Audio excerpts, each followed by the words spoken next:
How to prevent TikTok from suggesting your account when you share links.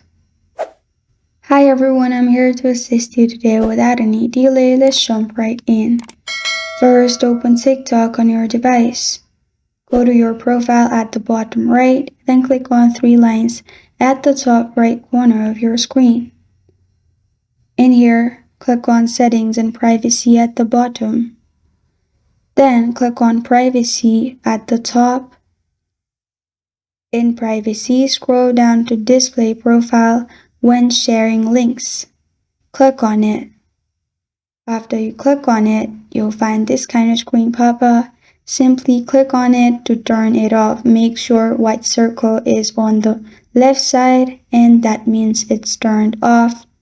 And this is how to prevent TikTok from suggesting your account when you share links. Thank you for joining me today. If this video helps you out, please leave a like and subscribe for more. Got a question or want to suggest a topic? Comment below. Thank you for watching.